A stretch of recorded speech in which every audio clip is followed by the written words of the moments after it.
मूलाधार चक्र का संबंध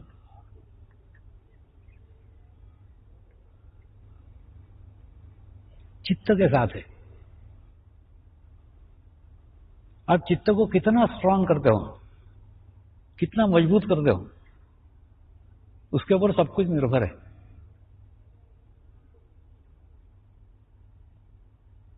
दूसरा, ये जो हम पुस्तकों में पढ़ते कि नहीं, त्रिकाल ज्ञानी सिद्धि, वो सिद्ध योगी थे, त्रिकाल ज्ञानी थे। हम सोचते थे कोई सिद्धि है, लेकिन मेरे को अनुभव कुछ अलग ही आया। त्रिकाल ज्ञानी सिद्धि नहीं है, चित्त की एक दशा है। ध्यान करते करते, मेडिटेशन करते करते चित्त के उस दिशा में आप पहुंच जाओगे कि आपका चित्त भूतकाल में, भविष्य काल में, वर्तमान काल में, जहां आप चाहो एक क्षण में ले जा सकता है।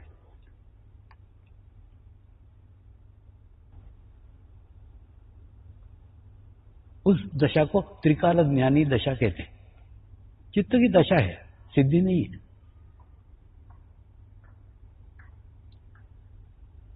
गत वर्ष यूके के आश्रम में गया था। यूके के आश्रम में डॉक्टर विनीता जर्मनी से आई थी और उस समय अमेरिका में चुनाव चल रहे थे। तो उसने मुझे पूछा, स्वामी जी अमेरिका में चुनाव चल रहे हैं, कौन जीतेगा? मैंने बोला ट्रम्प जीतेगा। तो बोले ट्रम्प को मैं बिल्कुल पसंद नहीं करती, ट्रम्प का प्रचार अच्छा नहीं है। मैं बोला मेरे को वो नहीं समझता, तूने जो प्रश्न, मेरे को राजनीति का कुछ नहीं समझता, तूने जो प्रश्न पूछा उसका उत्तर ही है। अब वो उत्तर का तू समय देख, वही उत्तर आएगा।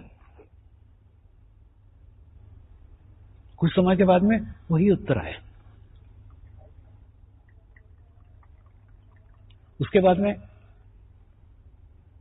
जर्मनी के संसद में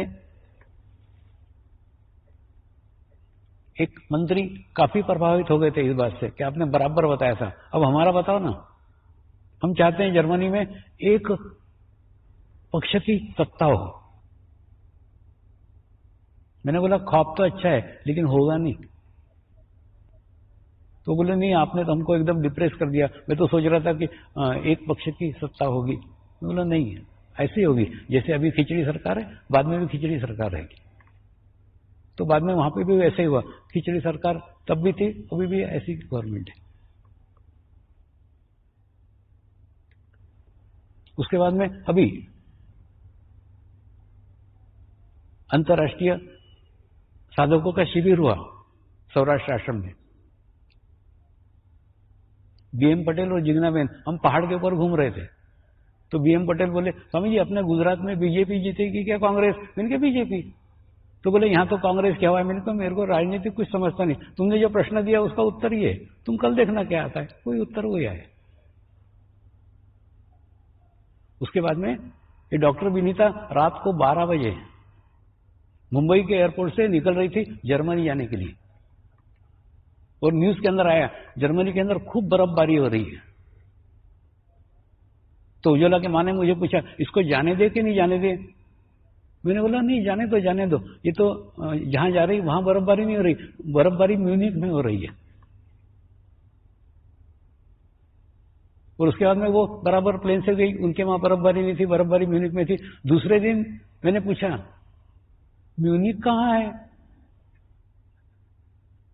तो सब लोग हंसने लग गए, तुमको म्यूनिक कहाँ है वो मालूम नहीं, लेकिन म्यूनिक में बर्फबारी हो रही है वो बता रहे हो।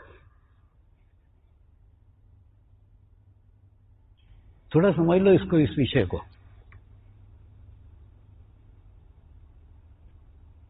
इसके अंदर ज्ञान की आवश्यकता नहीं है। चित्त एक क्षण में वहां जाकर के कहां क्या है वो लेकर के आता है। विषय चल रहा था बर्फबारी का, तो बर्फबारी कहां है वो बराबर पता है।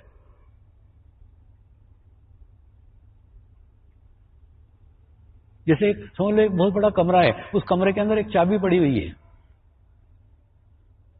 आप बोलोगे चाबी ढूंढो, तो टार्च लेके अपन पूरे कमरे में टार्च मारेंगे तो चाबी मिलेगी, यानी उसमें समय बर्बाद होगा, टार्च की बैटरी जाएगी।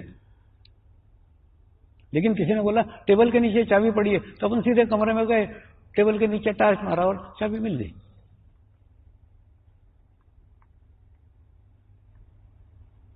चित्त को ज्ञान नहीं है, चित्त को खुद मुंह होते नहीं आता, उसको ले जाना पड़ता है। ले जाने के लिए कोई माध्यम चाहिए। गुरु तत्व का चेहरा मोहरा अलग हो सकता है, गुरु तत्व का रंग रूप अलग हो सकता है,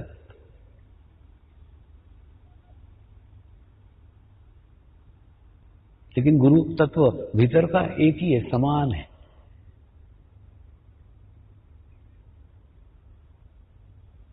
ये बात अभी मैं कह रहा हूं ऐसा नहीं,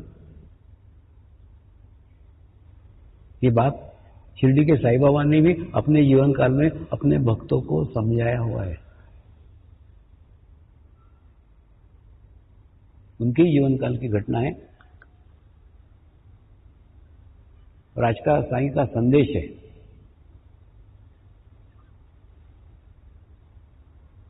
कि सदगुरु के शरीर अलग अलग हो सकते हैं,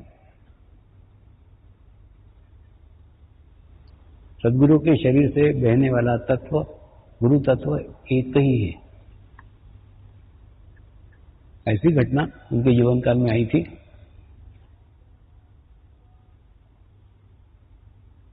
मुंबई के एक पितले जी उनके दर्शन के लिए आए। द्वारका माई में गए और जब उन्होंने नमस्कार किया तो शिरडी के साईं बाबा ने उनको 3 रुपए निकाल के दिए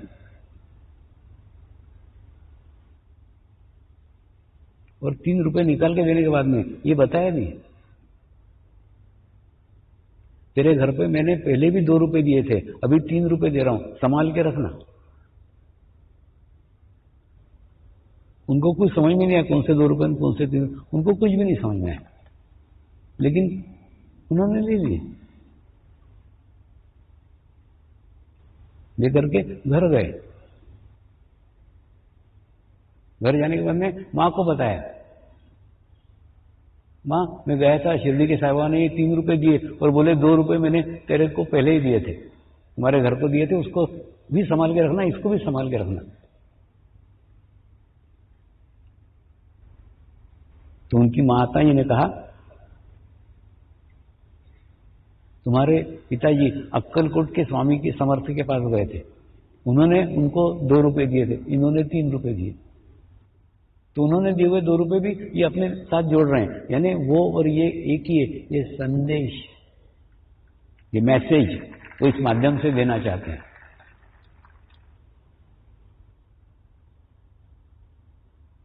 गुरु का चेहरा मोहरा अलग होगा, स्थान अलग होगा, कार्य अलग होगा, समयावधि अलग होगी,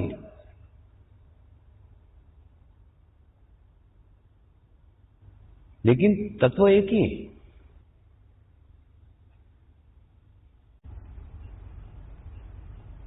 कार्यक्रम की शुरुआत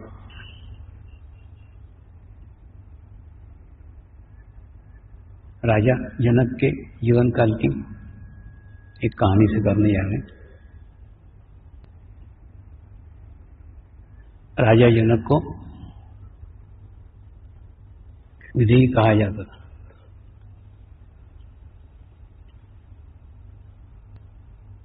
विधेयी कहा जाता था, यानी उनका सदैव परमात्मा के साथ संपर्क था,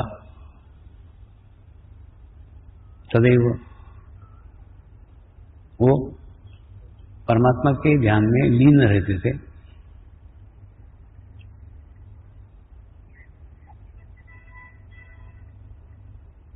ऐसी उनकी ख्याति थी और इस ख्याति को सुनकर नारद मुनि बड़े प्रभावित हुए उनसे और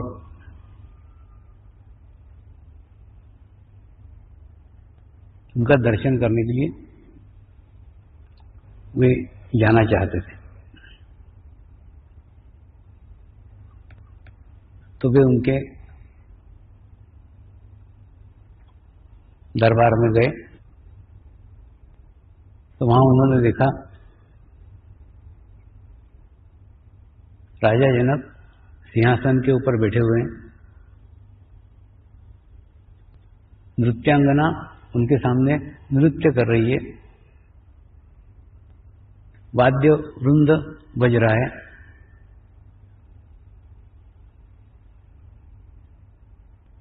और वो उस वाद्य वृंद का आनंद ले रहे हैं।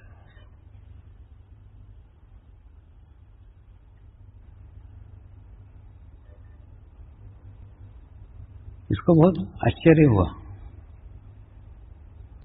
ये पूरे भोग विलास में डूबे हुए हैं, राज सिंहासन पे बैठे हुए हैं, नृत्यांगनाएं नाच रही है, वाद्य वृंद बज रहे हैं, ऐसे ऐशे आराम की जिंदगी जी रहे हैं, तो इनको ब्रह्मज्ञानी क्यों कहते हैं? तो उन्होंने राजा जनक को प्रश्न किया कि आप इतने भोग विलास में हैं, इसके बावजूद भी आपको ब्रह्मज्ञानी क्यों कहते हैं? तो राजा जनक ने उत्तर दिया, इसका उत्तर मैं आपको कल दूंगा। आप यह एक कटोरी दूध लीजिए और ये कटोरी लेकर के आप दिन भर घूमिए, और दिन भर घूमने के बाद अगर इसका दूध नहीं छलका तो मैं आपको बताऊंगा कि मुझे ब्रह्मज्ञानी क्यों कहते हैं। नारद मुनि वो कटोरी और दूध लेकर के दिन भर घूमते रहे, क्योंकि सब जगह घूमना उनकी आदत थी। उस आदत के अनुसार सब जगह घूमते रहे, लेकिन घूमते हुए कहीं पे भी कोई चित्त नहीं था, उनका अटेंशन कहीं पे भी नहीं था। उनका सारा चित्त उस कटोरी के ऊपर था और दूध के ऊपर था, ताकि वो दूध छलकना नहीं चाहिए। और बाद में दूसरे दिन आकर के दरबार में मिले, तो राजा जनक ने पूछा, कल आपने क्या क्या देखा? कल आप कहां कहां घूमे? तो मैं बोले, घूमा तो खूब जगह, लेकिन मैंने कुछ भी नहीं देखा। मैं सब जगह था, लेकिन किसी भी जगह नहीं था। मेरा सारा चित्त मेरे इस दूध के कटोरी के ऊपर था, दूध और कटोरी देखता रहा, क्योंकि अगर दूध छलक जाता तो आप नहीं बताते ना कि आपको ब्रह्मज्ञानी क्यों कहते हैं। राजा जनक ने उत्तर दिया, बिल्कुल यही स्थिति मेरी है। तुमको दिख रहा है कि मैं राज सिंहासन पे बैठा हूं, लेकिन मेरा चित्त राज सिंहासन पे नहीं है। तुमको दिख रहा है नृत्यांगना मेरे सामने नाच रही है, लेकिन मेरा चित्त नृत्यांगना में नहीं है, नृत्य में भी नहीं है। तुमको दिख रहा है कि वाद्य वृंद बज रहे हैं, मैं सुन रहा हूं, लेकिन मेरा चित्त उस वाद्य वृंद में भी नहीं है। मेरा चित्त इन सब के बीच में रहते हुए भी सहस्रार पे रहता है, इसलिए मुझे ब्रह्मज्ञानी कहते हैं। तो कहने का अर्थ है, सद्गुरु सामान्य दिखता है, सामान्य है नहीं। इसलिए जब भी सद्गुरु को देखो ना, तो उसके शरीर को मत देखो, उसके हाव को मत देखो, उसके शब्दों को मत देखो। उस समय उसके सानिध्य में तुम तुम्हारे चित्त को अंतर्मुखी करो, तुम तुम्हारे चित्त को भीतर ले आओ, भीतर ले आओ, भीतर ले आओ, और अपने आत्मा पे स्थिर करो, तो आत्मा ही अनुभव करा देगी सद्गुरु की आत्मा क्या है, उस आत्मा से हमारा संबंध क्या है, उस आत्मा से हमारा रिलेशंस क्या है, उसके कारण क्यों हम अंतर्मुखी हो पाए। ये सब अनुभूतियां ये सब अनुभव के लिए आपको कोई किताब पढ़ने की आवश्यकता नहीं है। ये सब अनुभूतियां, अनुभव के लिए आपको किसी को पूछने की आवश्यकता नहीं है, किसी के पास जाने की आवश्यकता नहीं है, केवल अंतर्मुखी होने की आवश्यकता है।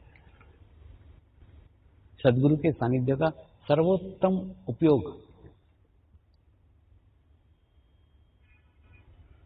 अंतर्मुखी होने के लिए होना चाहिए। जितने अंतर्मुखी होंगे, जितने क्षण अंतर्मुखी होंगे, जितने समय अंतर्मुखी होंगे, उतना ही आत्मा के करीब जाओगे, आत्मा उतना स्ट्रांग बनेगा, आत्मा उतना मजबूत होगा। और ये भौतिक लाभ है ना, ये तो बाय प्रोडक्ट है, तो ऐसे ही मिलते रहते, तो महत्व नहीं है उसका। मैं आपको एक उदाहरण देता हूं। मेरे को ना मुंबई में रहना अच्छा नहीं लगता, तो मैं मुंबई के पास एक रिसोर्ट है, वो रिसोर्ट में रुकता हूँ, और वहां से दूर एक जंगल के अंदर एक आम का झाड़ है। वो आम के झाड़ के नीचे जाके सुबह 4 बजे ध्यान करते बैठ रहे। तो एक दिन शाम को 5 बजे उठा तो एक पति पत्नी दौड़ लगाने के लिए वहां आए थे, उस रिसोर्ट में दौड़ लगाने को आए थे। उसके बाद में फिर वो मेरे को बोले, बाबा आप क्या कर रहे हो, ध्यान कर रहे हो। फिर ऐसे हमारे ना मेडिटेशन के ऊपर जनरल बातचीत हुई, एक आधा घंटा बातचीत हुई मेडिटेशन पे। उसके बाद में वो उनके घर चले गए, मैं मेरे कुटीर में चला गया। दूसरे दिन जैसे मैं उठा, देखा तो फिर वो मेरी प्रतीक्षा कर रहे थे कि मैं ध्यान में से उठूं, और उठने के बाद में फिर उनको मिला तो वो आईटी का प्रमुख था ठाणे के अंदर किसी कंपनी में, वो जो पुरुष था ना वो, तो उसने कहा स्वामी जी चमत्कार हो गया। मैं बोला क्या हो गया?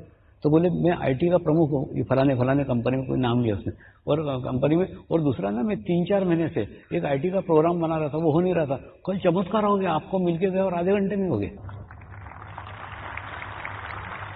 मैंने उसको बोला इसमें चमत्कार की ऐसी कुछ भी बात नहीं है। तो बोले क्यों? मैंने उसको कहा कल तू कोई आधा घंटा मेरे साथ थोड़ी था, तू आधा घंटा लाखों पवित्र और शुद्ध आत्माओं की सामूहिकता में था, कलेक्टिविटी में था। तो तेरे अंदर चेंज नहीं आया तो चमत्कार है, आना ही चाहिए था। तो आप कल्पना करो कि उस व्यक्ति के जीवन में केवल आधा घंटा सानिध्य में बैठने से इतना सकारात्मक चेंज आया। आप तो घंटों से बैठे रहते हो, आप में कितना आएगा? सोचो ना, कितने घंटों से बैठो और कितने घंटे बैठोगे, तुम्हारे कितना चेंज आएगा। तो आप ऑब्जर्व करो, तुम्हारे लाइफ में ये शिविर के बाद में बहुत अच्छा सकारात्मक चेंज आने वाला है।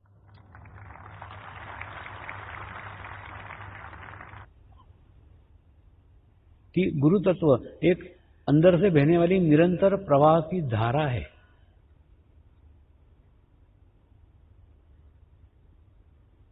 तुम तुम्हारा चित्त उस धारा पे रखो,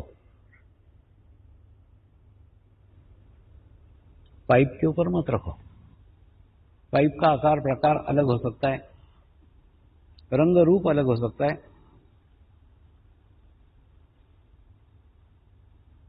लेकिन अंदर से बहने वाला प्रवाह एक ही है। ये समझाने का उन्होंने प्रयास किया था, उन्होंने प्रयत्न किया था।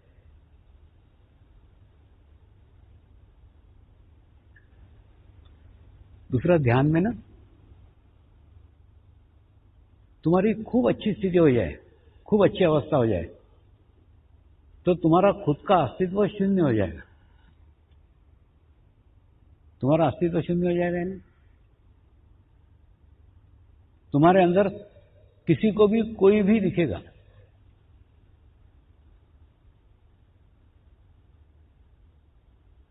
और ये अनुभव तुमको तुम्हारे जीवन में आना चालू हो जाएंगे। ये अनुभव मैंने मेरे जीवन में किए हैं, मैं मेरे अनुभव के आधार पे बता रहा हूं, किताबें तो मैंने पढ़ी नहीं। एक बार पूरे परिवार के साथ मैं पहली बार कश्मीर गया था। जिंदगी में कश्मीर कभी नहीं गया, पहली बार गया। श्रीनगर हवाई अड्डे पर उतरा, उतरने के बाद में एक हमीद करके गाइड था, उसने सारे कश्मीर की हमारी व्यवस्था करके रखी थी। वो लेने के लिए हमको एयरपोर्ट पे आया, अच्छे से मिला मेरे को, अच्छे से हमारा वेलकम किया, अच्छी गाड़ी वो लेके आया था बड़ी। उस गाड़ी में हमको बिठाया। सिर्फ उसने बैठने के पीछे पूछा, बाबा आप कश्मीर पहले कभी आए हैं क्या? मैंने कहा नहीं रे बाबा, कभी कश्मीर नहीं आया। हाँ, आने की इच्छा थी लेकिन कभी नहीं आया, पहली बार आ रहा हूं। ये सब लोग पीछे लग गए तो मैं भी आ गया। ऐसे बोल करके हम श्रीनगर के एयरपोर्ट से बाहर निकले और पहले ही सिग्नल के ऊपर जैसी गाड़ी खड़ी थी ना, एक पड़ोस के गाड़ी का सरदार जी ने अपना कांच उतार करके, बाबा कब आए पंजाब से? मैंने ऐसे हाथ किया। वो सरदार जी को लगा मैं पंजाब से आया हुआ कोई सरदार जी, और ये हमीद मेरे तरफ आंखें ये करके देख रहा है, आप तो बोल रहे हो कि आप पहली बार कश्मीर आइए, कैसे बेचलता सरदार जी आपको?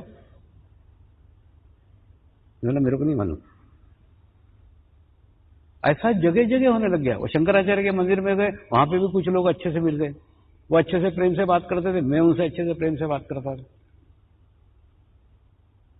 ऐसा 4-5 जगह हो गया, गुलमर्ग में हो गया, सोनमर्ग में, जगह जगह ऐसा होता था कि कोई ना कोई मिल जाता था, खूब अच्छे से बात करता था, अच्छे से बातचीत करता था। और वो हमीद की शंका दिन प्रतिदिन बढ़ते जा रही थी, बाबा तुम छुपा रहे हो कुछ तो भी, तुम तो यहाँ आए हुए हो। अरे मैंने बोला बाबा नहीं आया कभी। बोले नहीं, इतने सारे लोग कैसे तुमको पहचानने वाले मिलते? ऐसा कोइंसिडेंस बार बार थोड़ी हो सकता है। कितने सारे लोग, 5-6 जगह तो ऐसा हो गया कि आपको अच्छे से लोग मिल गए, आप भी मिलते हो उनसे। मैंने बोला वो प्रेम से मिलते तो नहीं मिलूं क्या? मैं भी मिलता हूं, मैं उनको जानता नहीं, लेकिन वो मेरे को प्रेम से मिलते हैं, मैं उनको प्रेम से मिलता हूं। लेकिन इतना सच है कि मैं झूठ कभी बोलता नहीं और कश्मीर कभी आया नहीं।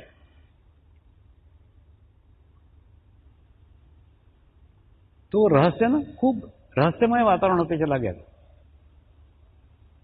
और वो सोच रहा था इतने जगह इतने लोग इनके पहचान वाले कैसे मिल सकते हैं, जबकि ये कह रहे हैं मैं कभी आया नहीं। फिर क्या हुआ, उसका चचेरा भाई, एक हाउस बोट थी वहां पे हमको रखा हुआ था, तो उस बोट के अंदर उसका चचेरा भाई मिलने के लिए आया। कुछ नहीं, बाहर ऐसा गार्डन सरी का बना के रखा था, वहां हम कुर्सी डाल के बैठे, 2 घंटे तक हमारी खूब बातचीत होती रही। 2 घंटे के बाद में वो चचेरा भाई वापस आया, तो हमीद ने उसको पूछा, जाननी पहचाननी? वो बुढ़े के बाद इतने देर काय को बैठा था? तो बोलता मेरे को ऐसा लगा मैं मेरे पिताजी के साथ बैठा हूं।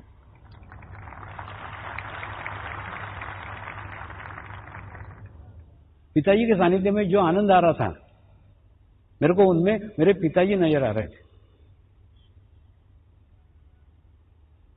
तो हमीद की एकदम ट्यूबलाइट जल गई कि तुम्हारे अंदर कोई तो भी किसी को देखता है, इसलिए तुमको मिलता है। मैंने बोला यही तो बात मैं इतनी देर से समझा रहा था, तेरे समझ में नहीं आ रही थी। लेकिन जब उसको उसका अनुभव आया, उसके भाई ने समझाया, उसके समझ में आया। जब आप ध्यान करते करते उस स्थिति तक पहुंच जाते जब आपका अस्तित्व नगण्य हो जाता है, आपका अस्तित्व शून्य हो जाता है, आप एकदम पवित्र शुद्ध निर्मल पानी हो जाते हैं, तो आपके अंदर कोई किसी की भी प्रतिमा देख सकता है। 2 साल पहले मैंने अहमदाबाद में 90 जैन मुनियों का शिविर लिया था। साध्वियां भी थी, साधु भी थे, सब उसके अंदर थे। विविध अलग अलग गच्छके थे, श्वेतंबर थे, दिगंबर थे, सब प्रकार के साधु थे। जब शिविर चल रहा था ना, उस समय उनके प्रमुख ने मुझे एक पत्र लिखा, स्वामी जी आप संस्कृत के महान विद्वान हो और आपने हमारे जैन धर्म के मूल ग्रंथ पढ़े हुए हैं, उन मूल ग्रंथ पढ़ करके उसकी बातें आपने आपकी पुस्तक हिमालय का समर्पण योग में लिखी है। ऐसा पत्र लिखा था। वो पत्र लेके मैंने जेब में रख लिया। मैंने मेरा पूरा शिविर होने दिया। पूरे शिविर के बाद में उनको मैं मिलने के लिए गया और उनको मिलने जाकर के मैंने बताया, पहला मैं संस्कृत का विद्वान नहीं हूं, मुझे संस्कृत नहीं आती। एक रही बात संस्कृत ग्रंथों की, वह संस्कृत ग्रंथों में से ली हुई बातों की, तो मैं कुछ जैन मुनियों के सानिध्य में रहा, उनकी संगत की, उनके साथ रहा। दूसरा, मैं जैन नहीं था, इसलिए जैन धर्म के ऊपर हमारी चर्चा ही नहीं हुई। लेकिन जैन धर्म का जो ज्ञान जो नॉलेज उनके पास था वो सब मेरे में ट्रांसफर हो गया, मेरे अंदर आ गया। ये कैसे आपको बता दूं, जैसे शिष्य अगर गुरु को समर्पित होता है ना, तो गुरु का सब ज्ञान शिष्य के अंदर आ जाता है। गुरु देता नहीं है, शिष्य लेता नहीं है, लेकिन हमको क्या सिर्फ वही ज्ञान मालूम है जो गुरु शिष्य को सिखा सकता है, शिष्य गुरु से सीख सकता है।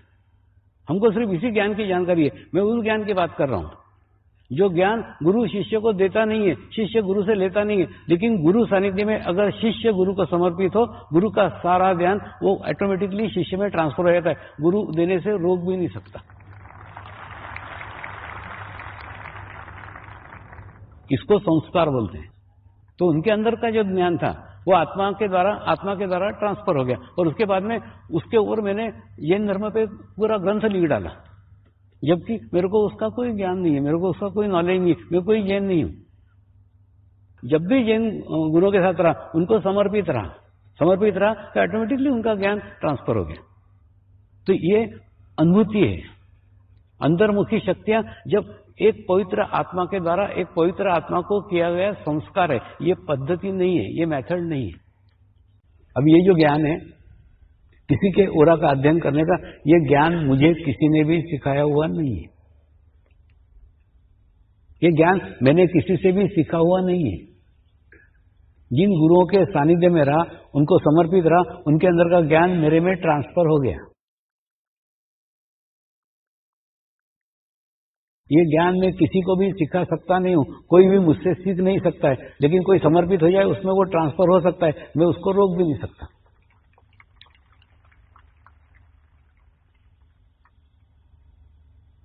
मैं कह रहा हूं ना, आने वाला युग चित्त शक्ति का युग होगा।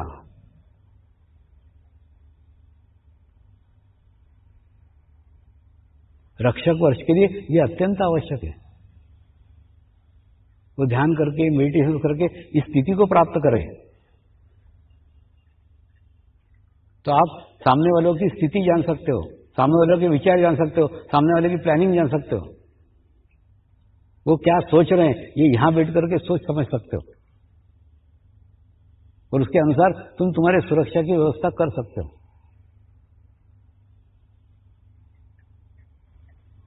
आने वाला युग चित्त शक्ति का युग होगा।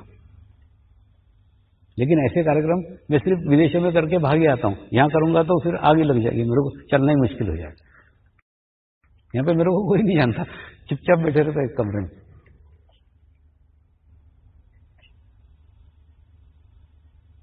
तो उस कार्यक्रम में खूब अलग अलग जगह के, अलग अलग देशों के लोगों ने प्रश्न किए, उनको उत्तर दिए, और एकदम बराबर सटीक उत्तर दिए। उसका वीडियो कैसेट है, कभी तो तुम लोग कभी किसी सेंटर पे देखो, तुमको दिखेगा। कुछ भी नहीं, वो व्यक्ति अपना नाम भी नहीं बताता था, कुछ नहीं बताता, तो भी उसके बारे में संपूर्ण जानकारी बताता था। और दूसरा, वो व्यक्ति कभी कभी अपना भी प्रश्न नहीं पूछता था, मेरे दामाद का, मेरे लड़की का, माने दूसरे के प्रश्न पूछ रहे हैं, तो भी उसके माध्यम से उसका अध्ययन करते थे। जैसे एक औरत ने कहा मेरे दामाद का, तो उसके चित्त में उसका दामाद है, तो उस औरत के ऊपर चित्त रख के, उसके चित्त से उसके दामाद तक पहुंच के, उस दामाद का अध्ययन करके भी उसके बारे में बताया जा सकता है।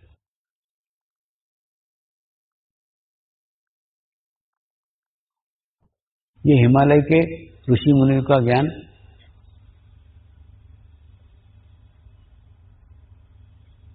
हिमालय में सिमट करके रह गया। होता क्या है,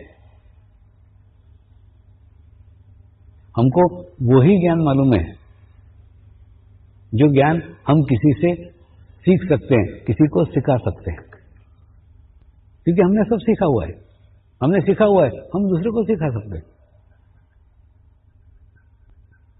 लेकिन ये वो ज्ञान है जो ज्ञान कोई किसी को सिखा भी नहीं सकता और कोई किसी से सीख भी नहीं सकता। ये आपको नहीं समझ में आ रहा हो तो आप एकलव्य की कहानी याद करो ना। द्रोणाचार्य धनुर्विद्या एकलव्य को सिखाने को तैयार नहीं थे, उन्होंने मना कर दिया था।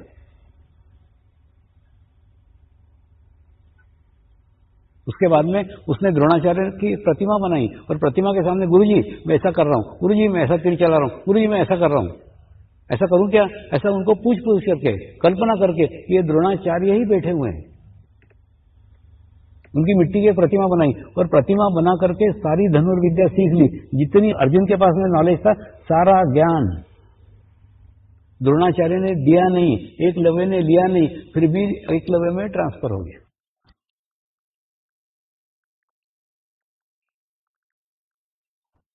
और एकलव्य भी उतना ही एक्सपर्ट हुआ जितना अर्जुन हुआ था, लेकिन अर्जुन को द्रोणाचार्य ने सिखाया था, एकलव्य को सिखाया नहीं था। एकलव्य सीखा भी नहीं था उनसे, वो तो दूर कहीं सीखता था, वो कहीं दूर रहते थे। मैं इस ज्ञान की बात कर रहा हूं जो ज्ञान द्रोणाचार्य ने देना नहीं चाहा तो भी चला गया, एकलव्य ने डायरेक्ट उनसे नहीं लिया तो भी प्राप्त कर लिया। ये आत्मा का ज्ञान है, आत्मा का नॉलेज है। और ये नॉलेज अभी बात नहीं कर रहा हूं, इसीलिए मैंने आपको प्राचीन समय की उदाहरण दिया।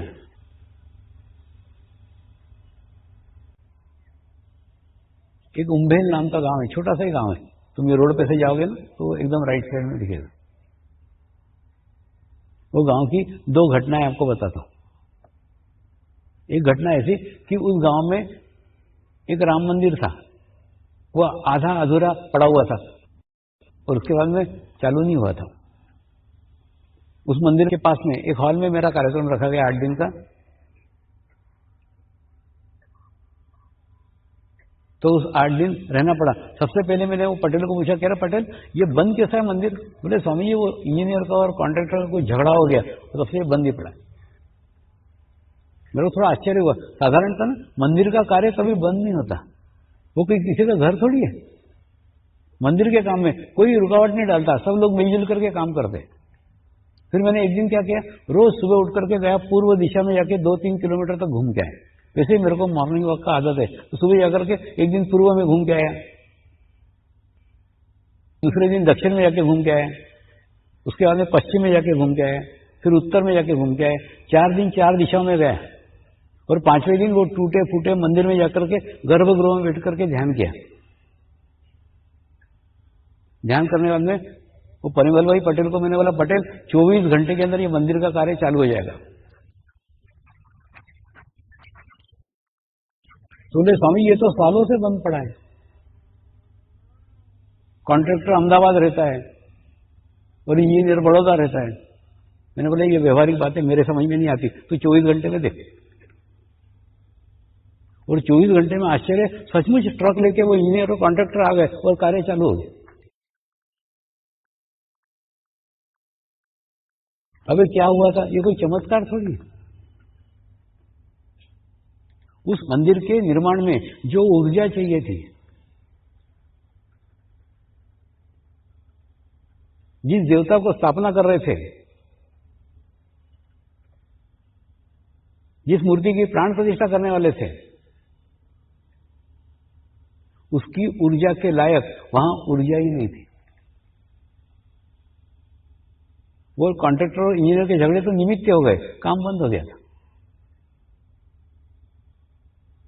मैंने क्या करा, प्रत्येक दिन एक एक दिशा को खोला, चारों दिशाओं को खोला, उसके बाद में वहां जाकर के ध्यान किया, चारों दिशाओं के एनर्जी को वहां एकाग्र किया। तो जैसे एकाग्र 24 घंटे के अंदर कार्य चालू हो गया। और उसके बाद में आज वहां भव्य राम मंदिर बना हुआ है।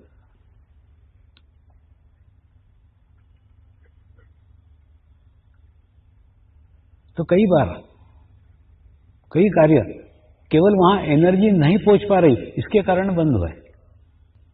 तो उसी समय की बात है, हम लोग ना शाम को बैठ करके गप्पे मारते थे, तो सब पटेल ही पटेल है वो गांव में। वो पटेल बोले, स्वामी जी एक बार गर्मी में आओ ना, अपन फूलों की घाटों की यात्रा करेंगे। मैंने उनको, गर्मी की क्या जरूरत है, अभी चलते हैं। बोले अभी? मैंने हाँ, आंखें बंद करो, मैं भी आंखें बंद करता हूँ, हम ध्यान करते हैं। मैं चित्त से फूलों के घाटी में जाता हूँ और तुम फूलों के घाटी का आनंद यहाँ पे अभी लोगे। और हम कुछ नहीं, ध्यान करने चले गए। ध्यान में जैसे ही चित्त से फूलों के घाटी में गया, फूलों की घाटी की खुशबू वहां नहीं, पूरे गांव में फैल गई।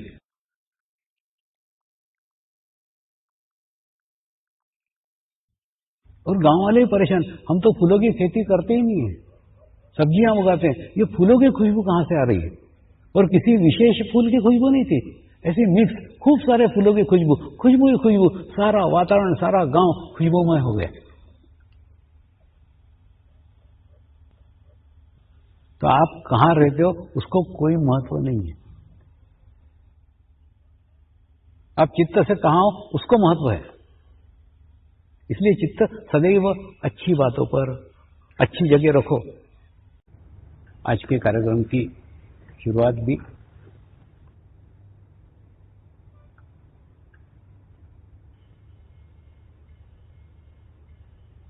गौतम बुद्ध के ही जीवन काल की एक घटना से करने जा रहे हैं।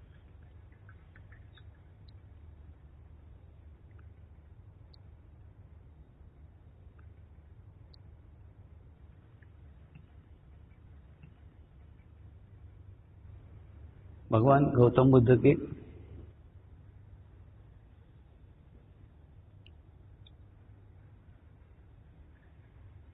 जीवन काल की घटनाएं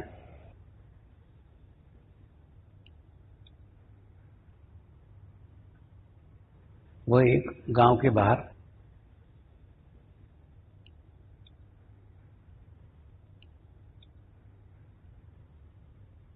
पीपल के वृक्ष के पास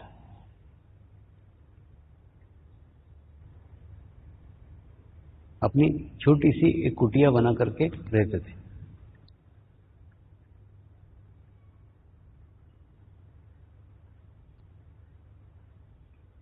उनके साथ में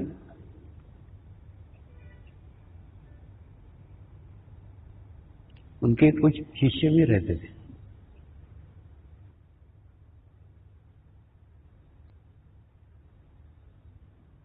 उन शिष्यों में एक आनंद नाम का शिष्य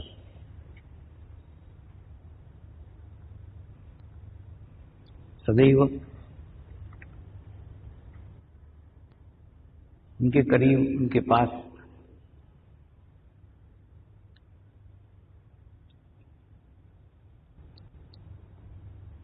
बैठा करता था।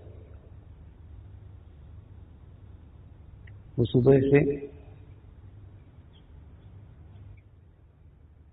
शाम तक पीपल के वृक्ष के पास बैठते थे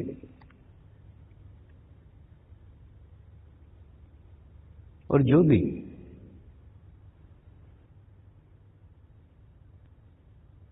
गांव से जिज्ञासु आते थे,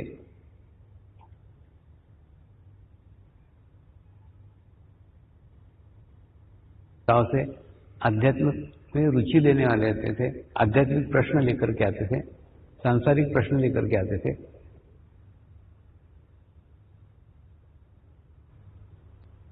उन प्रश्नों के उत्तर देते थे।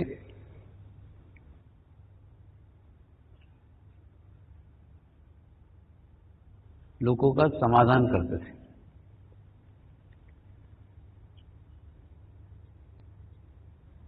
ऐसी एक सुबह की घटना है।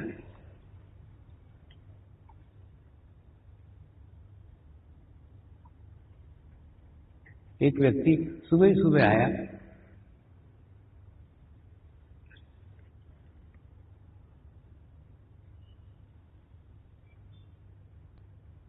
आने के पश्चात उसने भगवान बुद्ध को प्रश्न पूछा,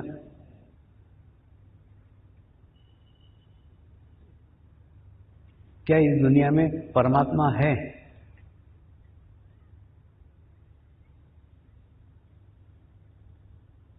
गौतम बुद्ध ने उत्तर दिया, हाँ, इस दुनिया में परमात्मा है।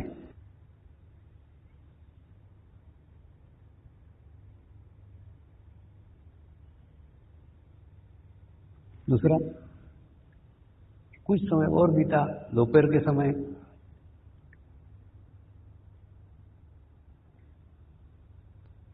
फिर एक व्यक्ति यही प्रश्न पूछने के लिए आया, क्या इस दुनिया में परमात्मा है? तो उन्होंने उत्तर दिया, नहीं, इस दुनिया में परमात्मा नाम की कोई चीज ही नहीं है।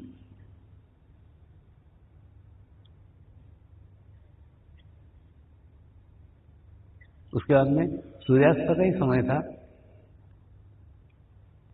शाम ही हो रही थी, तो शाम को फिर एक व्यक्ति आया और उस व्यक्ति ने फिर वही प्रश्न पूछा, क्या इस दुनिया में परमात्मा है?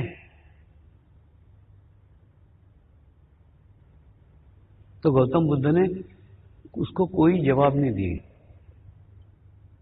वो एकदम मौन हो गए और अपनी आंखें बंद कर ली, अपने चित्त को भीतर ले गए और अपने भीतर के परमात्मा पे एकाग्रता करके थोड़ी देर ध्यान में चले गए। जैसे ही वो ध्यान में चले गए, उस व्यक्ति का भी चित्त अंतर्मुखी हो गया। उस व्यक्ति ने भी अपने भीतर के परमात्मा से संपर्क स्थापित कर लिया।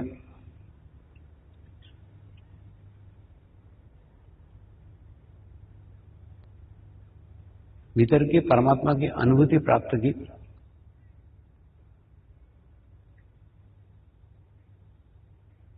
और ध्यान समाप्ति के बाद गौतम बुद्ध को नमस्कार किया और चला गया।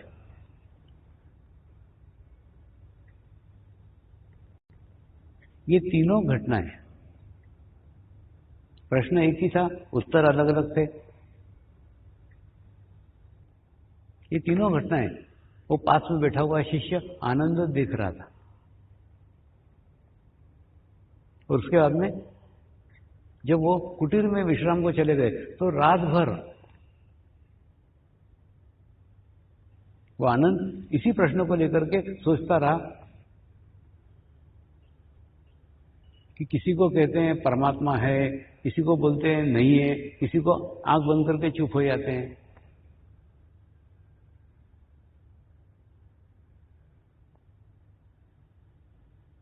तो तीन व्यक्तियों को एक प्रश्न के तीन उत्तर कैसे हो सकते हैं? उसने खूब विचार किया, खूब सोचा, क्या बताना चाहते हैं, क्या कहना चाहते हैं। और एक ही प्रश्न के अलग अलग उत्तर कैसे हो सकते हैं? और दूसरा, ये झूठ क्यों बोलेंगे? एक को बोलते परमात्मा है, एक को बोलते नहीं है, एक को चुप बैठ जाते। रात भर सोचता रहा, उसको उसका कोई उत्तर नजर नहीं है।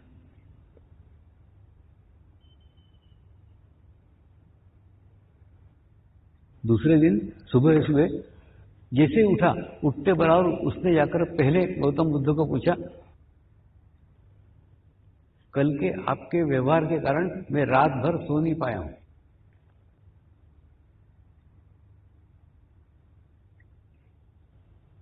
मैं रात भर सोचता रहा कि सचमुच आप कहना क्या चाहते हो। किसी को कुछ कहते हो, किसी को कुछ कहते हो, किसी को कुछ कहते हो। एक प्रश्न के तीन उत्तर कैसे हो सकते हैं?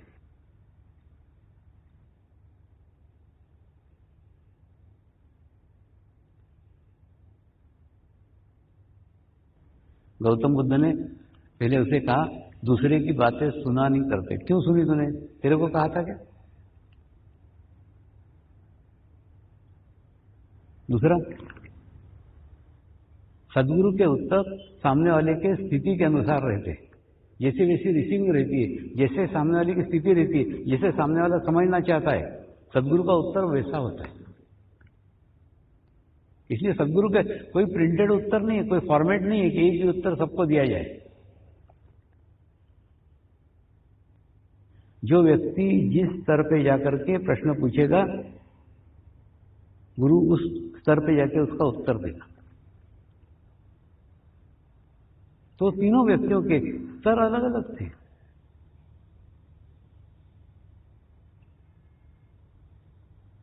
जो पहले व्यक्ति आया था सुबह, वो व्यक्ति पूर्णतः नास्तिक था, यानी उसका भगवान के ऊपर बिल्कुल विश्वास नहीं था। लेकिन भगवान नहीं है ये भी उसको कोई अनुभव नहीं था, ये भी उसको कोई अनुभूति नहीं थी, ये भी वो सिद्ध नहीं कर सकता था, ये उसको सिद्धता प्राप्त नहीं हुई थी, उसको कोई अनुभूति नहीं हुई थी कि भगवान नहीं है। फिर भी उसकी मान्यता थी कि भगवान नहीं है। उसकी उस मान्यता को तोड़ने के लिए मैंने कहा कि भगवान है, परमेश्वर है, परमात्मा है। क्योंकि परमात्मा नहीं है इसकी भी तो तेरे को कोई अनुभूति नहीं है, कोई अनुभव नहीं है।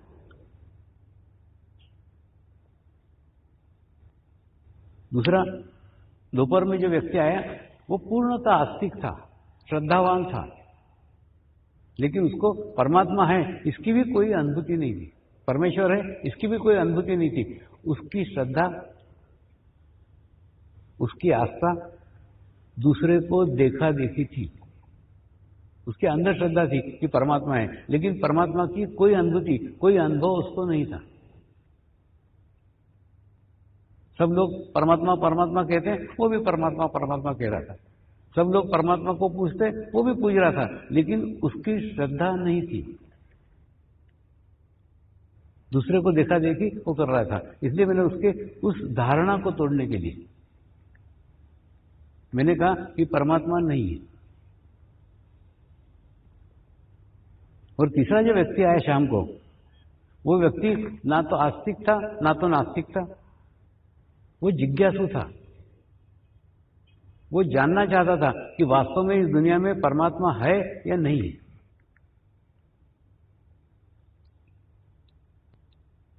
यानी उसकी कोई धारणा नहीं थी, वो कहीं पहुंचा हुआ नहीं था, वो कोई मानता नहीं था, वो नहीं मानता था, ऐसा भी नहीं, कुछ भी नहीं था। उसको सिर्फ जानना था, जिज्ञासु था।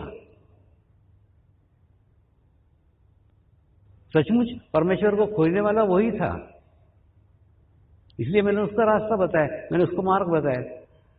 मैंने मेरा चित्त अंतर्मुखी कर लिया। जैसे मेरा चित्त अंतर्मुखी कर लिया, ऑटोमेटिकली उसका भी चित्त अंतर्मुखी हो गया।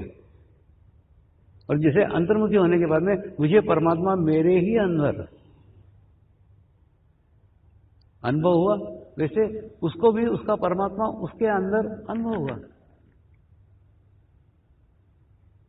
और उसको उसका उत्तर मिल गया, परमात्मा है लेकिन भीतर है, अंदर है। उसकी अनुभूति भीतर जाके अंतर्मुखी होकर के ही करना पड़ती है। ये मार्ग बताया, ये रास्ता बताया, और परमात्मा है इसका अनुभव कराया, इसकी अनुभूति कराई। और वो अनुभूति हुई उसको, वो जिज्ञासु था। जैसे अनुभूति हुई उसने नमस्कार किया और चला गया। वो जान गया परमात्मा कहाँ है, जो जानना चाहता था वो जान गया। तो तेरे को लगा कि मैंने तीनों को अलग अलग उत्तर दिए, नहीं, मैंने तीनों को केवल एक ही उत्तर दिया, परमात्मा अनुभूति के आधार पर होना चाहिए। हमारी श्रद्धा अंधश्रद्धा नहीं होनी चाहिए, दूसरे के देखा देखी श्रद्धा नहीं होनी चाहिए, कुछ पाने के लिए श्रद्धा नहीं होनी चाहिए, अपेक्षा के साथ श्रद्धा नहीं होनी चाहिए। परिस्थितियां खराब निर्माण हो गई इसलिए श्रद्धा निर्माण नहीं होनी चाहिए। श्रद्धा निर्माण होना चाहिए आपके अनुभूति के आधार पर। आपको अनुभव हुआ है, आपको अनुभूति हुई है, आप अंतर्मुखी गए हो, और अंतर्मुखी जाकर के तुमने परमात्मा को जाना है, परमात्मा को अनुभव किया है। ये श्रद्धा शब्द का सीधा अर्थ है। श्रद्धा करो तो परमेश्वर की अनुभूति लेकर के करो, अनुभव लेकर करो। बाबा ने भी तो यही कहा है।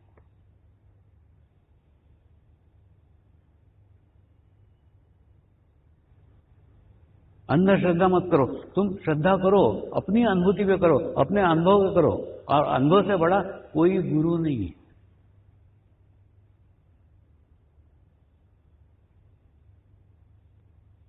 अपने आप को गुरु करो। ये अंतिम आध्यात्मिक पादान है कि आपके भीतर का परमात्मा जागृत हो जाए, आपके अंदर का परमात्मा जागृत हो जाए। और जागृत होने के बाद में फिर उसकी अनुभूति करो, उसका अनुभव करो, तो आप देखोगे परमेश्वर आपके भीतर ही है। कुछ साल पहले जापान में पैनासोनिक कंपनी के गेस्ट हाउस में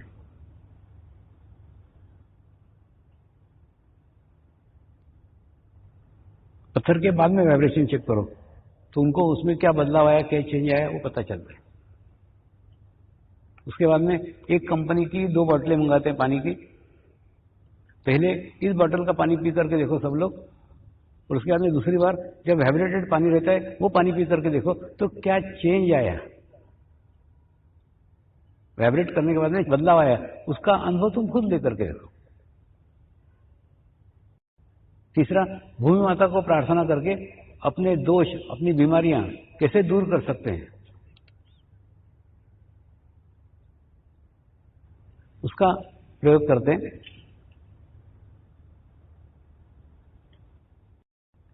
तो ऐसे विभिन्न प्रैक्टिकल, विभिन्न अनुभव करा करके साधकों को प्रोत्साहित करते हैं। तो उस ओसाका में वो कार्यक्रम करने वाले थे दूसरे दिन, यानी शिविर के आखिरी दिन ये कार्यक्रम होता है, तो आखिरी दिन करने वाले थे। उसी समय जापान के साधकों ने ऑब्जेक्शन लिया, स्वामी जी ये कार्यक्रम कल नहीं हो सकता। मैंने कहा क्यों नहीं हो सकता? कल हमारे यहाँ पे बहुत बड़ा तूफान आने वाला है, और दूसरा हमारे यहाँ जो रहता है ना जजमेंट, वो कभी गलत नहीं होता, एकदम करेक्ट रहता है। तो वो आने वाला है तो आएगा ही। और हमारे शिविर का आखिरी दिन था, मैंने उसके बाद हम भी वो शिविर समाप्त कर रहे थे, तो हमको तो उसी दिन करना था। मैंने उनको कहा आप चिंता मत करो, कार्यक्रम हम करेंगे, कल तूफान नहीं आएगा। तो बोले ऐसा हो ही नहीं सकता, हमारी गलती कभी होती ही नहीं, हम एकदम करेक्ट जजमेंट करके। मैंने कल गलती होगी। मेरे साथ यूके की जयाबेन थी, उसको पूर्ण विश्वास था। वो बोल रही स्वामी जी बोल रहे नहीं आएगा तो नहीं आएगा, कुछ नहीं। वो आखिरी दिन हमने देखा आराम से सूर्योदय हुआ, हमारा सब कार्यक्रम हुआ, सब 3 घंटे का कार्यक्रम संपन्न हुआ। और उसके बाद में उनके ही टेलीविजन पे ये न्यूज प्रसारित की गई कि टोक्यो से तूफान उठा था, लेकिन ओसाका के पास एक बहुत बड़ी इलेक्ट्रोमैग्नेटिक फील्ड निर्माण हो गई थी, उसके कारण वो वहां से डाइवर्ट हुआ और ओबे चला गया।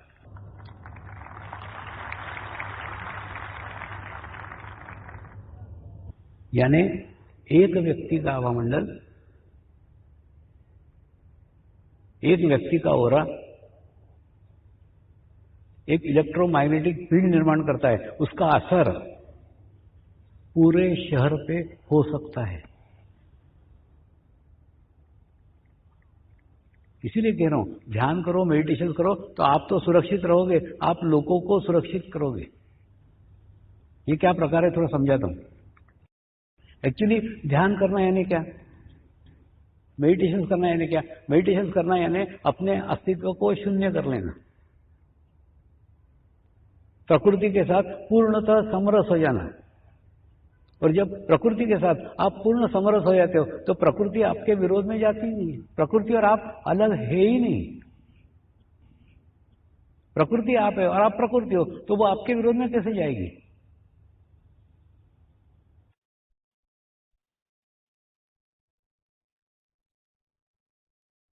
कुछ नहीं, सीधे एकदम स्ट्रेट बैठ जाओ। दूसरा, अपना राइट हैंड अपने तालू भाग पे रखो, लेफ्ट हैंड सामने रखो, तालू भाग पे रख के एकदम बीचों बीच रखो और थोड़ा सा हल्का सा दबाव दो, एकदम जोर से मत दबाना, हल्का सा दबाव दो। उसको 3 बार क्लॉकवाइज घुमाओ, जैसे मैं घुमा रहा हूं।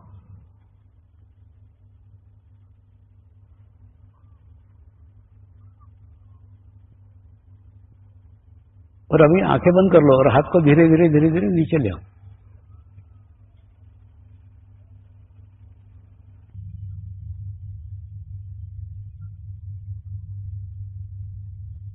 अब कुछ नहीं, मेरे साथ 3 बार मंत्र का उच्चारण करेंगे।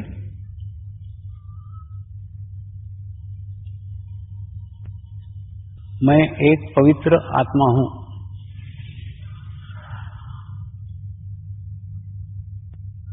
मैं एक शुद्ध आत्मा हूं।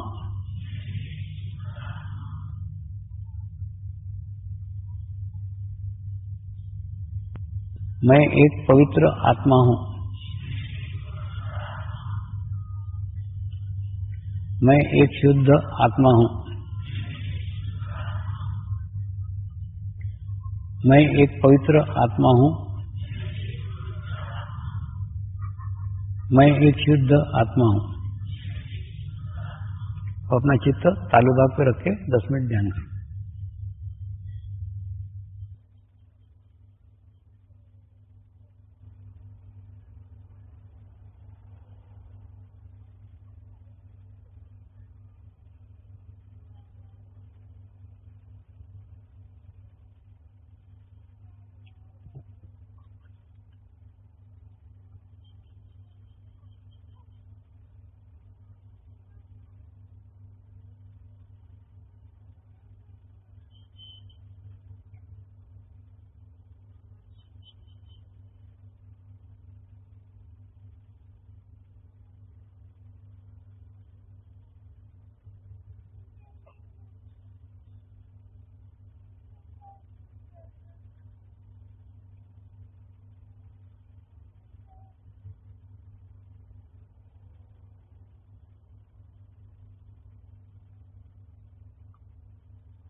नमस्कार।